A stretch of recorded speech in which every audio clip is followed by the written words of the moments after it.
Hi, my name is Nana Obeng Mayarisa. I'm a clinician of nutrition and a lifestyle microscopist. Well, today I want to speak to you about something very interesting that is very dear to my heart, and I hope it is to you and your family too. Well, the last time I was checking the average life expectancy of the African. Why was I checking this? Because every time I meet someone, they're going to a funeral somewhere. Well, I know there's life and there is death, but we seem to be dying young. I see gone too soon, what a shock, different titles for obituaries.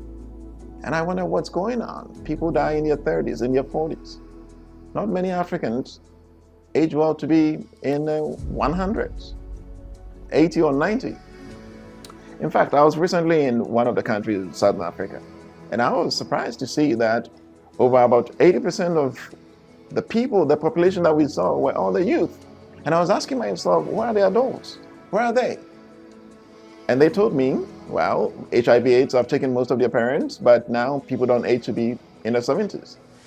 And I kept asking myself. And so I did some check on the information, on the situation to find out what is going on. Well, after some time of doing some research, I found out that the average life expectancy of the African is well below 70 years combined. 69 years for Senegal. And Senegal happens to be the highest. I stand for correction. If it's not Senegal, it's one of the African countries, but I know that it's less than 70 years. My native Ghana, it's 64 years. Nigeria, Chad, it's 53 years. Well, out of 202 countries, the top 3, 4, 5, 6, 7 countries are Asian countries and some European countries. The last 30 on the scale of 202 are all African countries, with the exception of, I believe, Afghanistan. Well, those Asian countries, like Japan and Hong Kong, over 50% of them do not even believe in the existence of a God. Yet in the African countries, we are either Muslims or Christians. We believe in a God.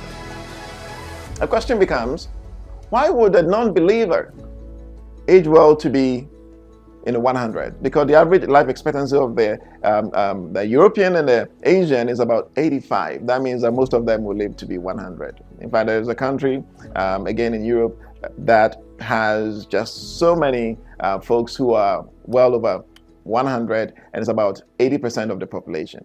So let's ask ourselves, why is that the case? Is it that the God that the African serves is a God that has forsaken his people? Or the African has violated nature? Well, I believe that the African has violated nature, and I'll explain to you why. Well, there is something called gene-food consistency. One man's meat is another's poison. Right? One's meat is another's poison. And so with that, you couldn't tell me that the polar bear can eat the food of the gorilla and live as long. And vice versa, you couldn't convince me. Well, let's look at the birds of the universe. That's two birds. Two birds. The thunderbird. The thunderbird is this small, right? And then we have the vulture. The thunderbird will eat seeds. But the vulture, which is also a bird, would eat what? Meat, flesh. These are all birds in the animal kingdom, yet nature says one has to eat meat, one has to eat seeds. Well, I suspect if they switch their food, they're going to be diseased in a way. So the question becomes, what is the food that is consistent with the genetic predisposition of the African? If the African is eating their ancestral food, how could it make them sick? Why are we dying young? Is it because we are not eating what the ancestors left for us? That is why we die young? Is it because the Europeans and the Asians are eating the ancestral food? That is why they age well? Well, I believe nutrition plays a major role when it comes to life expectancy. There are other factors out there, but nutrition is a pivot of life expectancy. So let's come home and think. Well, if I did tell you that plantain, cassava, And some of the foods that you think, maize especially, are not African. If I did tell you that, would you believe it? Do your own research. There's a book titled The Columbian Exchange, I suppose so, yes, The Columbian Exchange. Do well and do some research and find out if I'm mistaken in here. Tomatoes, find out if it's African. These are all cash crops that the Western world brought to us. In fact, in our Greek school, I quite remember that our Greek teacher said that the botanical name of rice is Oryza sativa. Well, he was not lying, it's true. I found out it's true. The only thing he did not teach me as an African is that there are two species of rice in the world. The Asian species and then the African type. And the African type is Oryza glaberrima. They didn't teach me that. I found out, not in school, outside doing my own research.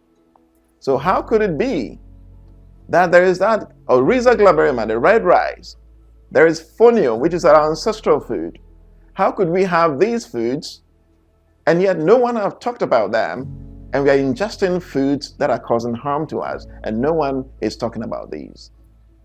So I thought, instead of staying in the office, attending to people and recommending products that would heal them, which is not bringing about true healing, but masking the problem because the root cause of the problem is not fixed. Instead of doing that, I decided I will be an ambassador, a crusader, and be out there, share knowledge, information, but most importantly, take proactive responsibility, address the root cause of the problem, so that even if we don't benefit from it right away, our children, our children's children, and generations to come will benefit from it.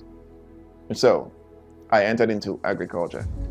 Well, right now, there are two problems that we need to address. One, we need to go back and identify the seeds that the ancestors left for us. Those are not cash crops, okay?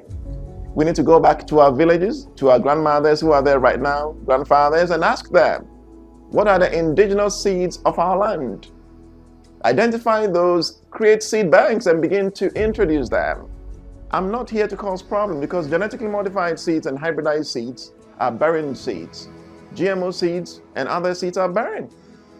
It's like you saying if your daughter is not having a child, you place less value on that child. But that is not your daughter's fault. Chances are they are not well nourished, and in the womb, there is no life that can hold a child. And so God Almighty is not going to put a child in there. It is for you to advise the child, your daughter, what to eat to nourish her. If you're not doing that, you cannot blame her for not having a baby, because God gives equally, abundantly to everyone. And so, for our elders, right now, we are in deficit. We are in crisis. We are in chaos, because what we should have been taught, train up a child the way they should go. When they grow, they will not depart from it. We've not been trained the right way. And so we are lost. So our elders are lost, and we are lost people. And now, together with our elders who are receptive to this information, we can arise together and say, we'll go back, Sankofa, to go and find out that which has been lost and reintroduce it for next generations to benefit from. So, two problems we're going to solve. We begin to identify the seeds that the ancestors left for us. And two, fix the very soil that they left for us. The soil that we have intoxicated with chemical fertilizer. We don't produce fertilizer. The maker, the father of inorganic fertilizer, on his deathbed was apologizing to humanity and to God Almighty that he thought he was making contribution to life, and yet he had taken away from life. The information is there for you to read. In spite of this, well over 100 years, we're still using chemicals to the benefit of some people, for their family. But of what benefit is wealth and greed when it is at the detriment of your own people?